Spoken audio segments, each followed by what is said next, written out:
सतनामी के शान अमर है, आन बान तुर सादा जी। धरती गगन से नाम है ऊंचा, तभे कथे तोला राजा जी, तभे कथे तोला राजा जी।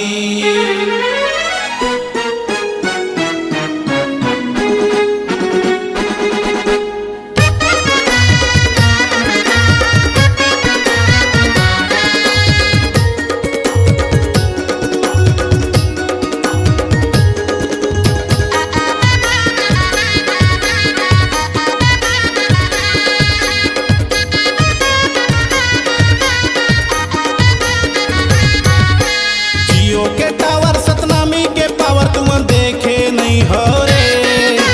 जियो के टावर सतनामी के पावर तुम देखे नहीं हो जी। अपन बात के पक्का ईमान के सच्चाए सतनामी भाई जी। अपन बात के पक्का ईमान के सच्चाए सतनामी भाई रे।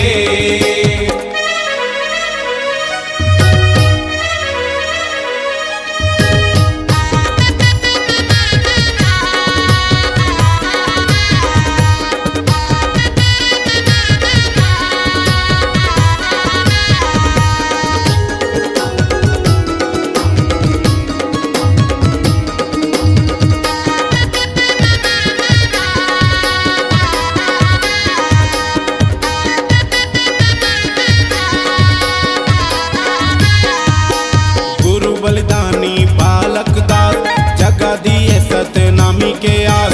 मान सम्मान के खातिर लड़े, बना दिए बोड़े सारा धाम।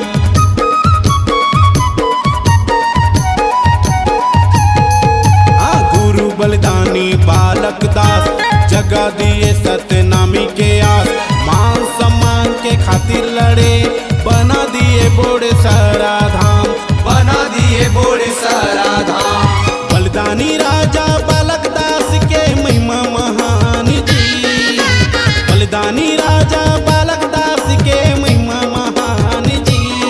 अपन मान के खातिर सम्मान के खातिर बलिदान होगे जी। अपन मान के खातिर सम्मान के खातिर बलिदान होगे रे।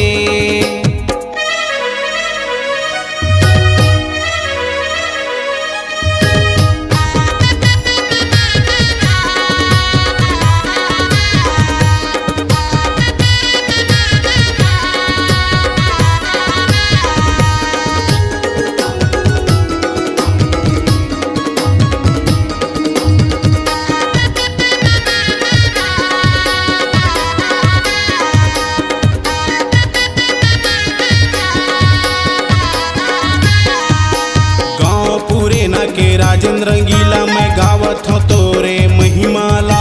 सत्य अहिंसा सतनामी के शान, जय जय जय सतनामी समाज।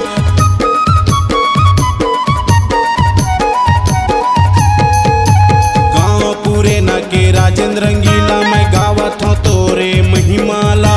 सत्य अहिंसा सतनामी के शान, जय जय जय सतनामी समाज, जय जय जय सतनामी समाज। जियो के टावर सतनामी के पावर तुम देखे नहीं हो जी। जियो के टावर सतनामी के पावर तुम देखे नहीं होगा। अपन बात के पक्का ईमान के सच्चाए सतनामी भाई जी। अपन बात के पक्का ईमान के सच्चाए सतनामी भाई रे। अपन बात के पक्का ईमान के सच्चाए